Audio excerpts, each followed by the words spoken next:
Marrying into old money does not mean marrying into one giant open wallet. In many families, the money is real, the lifestyle is real, and your direct control is still very limited. That confuses many new in-laws because the house, travel, and support can look effortless from the outside. But old money families often treat wealth as a system to protect, not a pile of cash to spend freely. That is the first rule, and it changes all the others. In this video, we will look at ownership, privacy, legal rules, trust, family governance, and hidden expectations. The first unspoken rule is simple and surprising. Family money is not always your spouse's money in the way you think. Assets may sit in trusts, partnerships, foundations, holding companies, or family offices.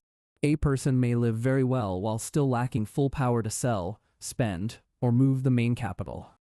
That means headline wealth and personal control are not the same thing. A spouse may have access to homes, staff, travel, and support. But access is not the same as ownership. This difference can be a shock to a new in-law. You may assume a wealthy family member can write a check for anything. In reality, the money may be locked into structures with rules, trustees, and long-term plans. Some families are generous with lifestyle and strict with principle. Principle means the main capital that the family wants to preserve across generations. Income can be used. Principle is protected. That quiet split between income and capital explains a lot of old money behavior. The next rule is privacy, and in many families it is not optional. Deep wealth often becomes more discreet, not more public. Family offices around the world manage trillions of dollars and are often built to stay out of public view. Some even use names that do not clearly point to the family itself. That tells you how seriously discretion is taken. A new in-law may quickly learn that discussing trusts, properties, inheritance, staff, travel habits, or internal disputes is a cultural breach. It is not treated like casual gossip. It is treated like failure of judgment. Some families speak very little about money, even among themselves. The deeper the wealth, the less obvious the display can become. That can feel strange if you expected rich families to talk openly about what they own. Another rule appears before or during marriage, and many people take it too personally at first. Marriage may be treated as a governance event, not only a romantic event. That is why prenuptial and postnuptial agreements are common in very wealthy families. These documents are not always framed as distrust. They are often framed as protection of family assets, clear separation of property, prevention of future lawsuits, and protection of future heirs. A family may strongly encourage, or quietly insist on, legal clarity before welcoming a new spouse fully. If you read that only as rejection, you may miss the old money mindset. The family is thinking like a long-running institution. They are not only thinking about current feelings.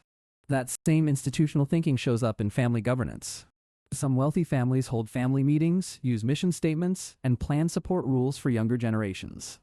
A family mission may state what wealth is for. It may be for preserving a certain lifestyle, funding education, protecting a family business, supporting selective ventures, or philanthropy. A new in-law may feel surprised when personal topics are discussed in structured, almost boardroom language.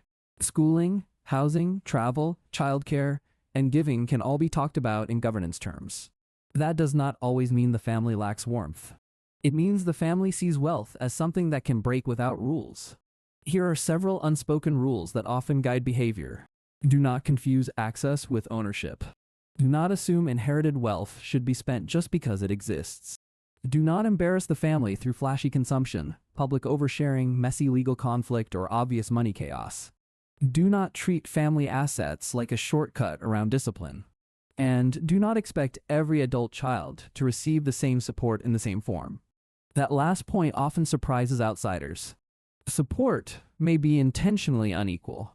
Different branches of the family may have different trust structures, roles, needs, tax plans, or inheritance lines.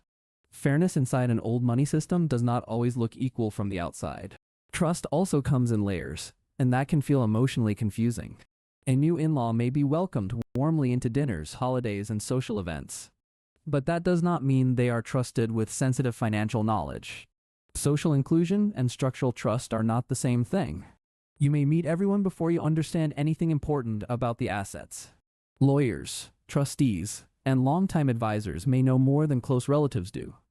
That is normal in sophisticated wealth structures. Family offices exist partly to maintain continuity beyond emotion, marriages, and generational changes. That means the system is built to survive family conflict as well as family love.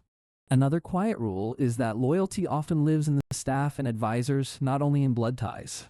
Estate managers, lawyers, drivers, nannies, and accountants may have decades of history with the family. They may hold strong institutional memory. They may remember old conflicts, old rules, and old priorities. A new in-law who treats longtime staff carelessly may damage trust quickly. In some families, respect for staff is part of respecting the system itself. That system often includes a hidden ethic of modesty. This does not mean ordinary frugality. Old money families may spend huge amounts on education, legal structures, land, staff systems, philanthropy, and preservation. But they can still seem strangely restrained about visible luxury.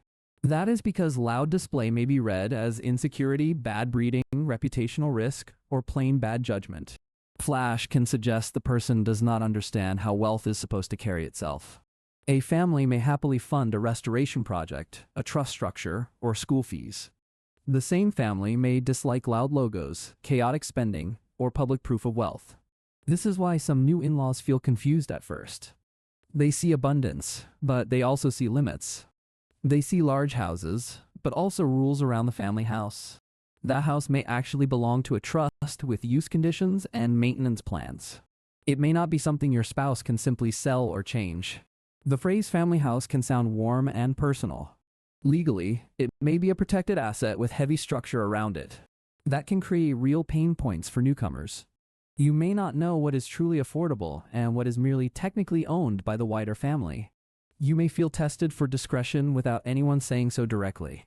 You may be asked to sign documents that feel unromantic during what you thought was a purely emotional milestone.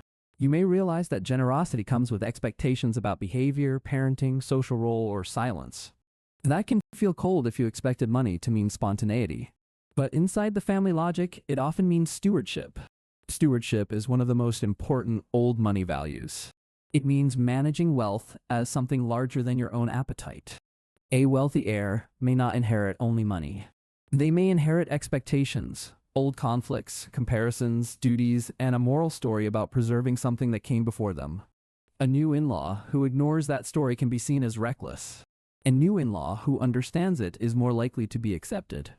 That acceptance usually grows through behavior, not through one speech. Discretion matters. Patience matters. Respect for legal structure matters. Respect for family rhythms matters. And understanding that continuity may matter more than excitement matters a great deal. The most unspoken rule may be the hardest one to feel at first. Old money often wants continuity more than novelty. If a new in-law brings calm, care, and good judgment, the family may slowly open real trust. If a new in-law brings entitlement, publicity, conflict, or spending without stewardship, the family may respond with polite distance. That distance can exist even while the dinners remain beautiful and the manners stay perfect. Old money boundaries are often soft on the surface and hard underneath. That is why reading only the surface can mislead you badly. Another useful way to understand these families is to stop asking, how rich are they? Start asking, how is the wealth governed? Who controls it? Who benefits from income? Who protects principal? Who decides on support? Who knows what? Those questions usually reveal more than the size of the estate. This also explains why some heirs themselves seem constrained. Outsiders may think, if I had that money, I would do whatever I wanted. But the heir may be living inside a system of trustees, family expectations, reputation rules, and future obligations. That is not poverty, of course. But it is not pure freedom either. Understanding that can create more empathy and less fantasy. If you are entering such a family, one mindset helps more than almost anything else. Treat the wealth like a living institution, not a private jackpot. That means learning before assuming. It means asking what is owned personally and what is held structurally. It means keeping private matters private. It means seeing legal paperwork as part of the culture, not as an insult to romance. It means realizing that support may exist without total control. And it means understanding that trust may come slowly because the family is trying to protect continuity. Once you understand that, many confusing behaviors start to make sense. The quiet house rules, the careful conversations, the legal documents, the modest surface, and the invisible boundaries all tell one story. The family does not see wealth mainly as spending power. The family sees wealth as something to steward, protect, and pass on without public drama. And new in-laws are judged by whether they can live inside that story without tearing it apart. Watch our next video on how old money families spend differently, because spending style reveals the same hidden rules.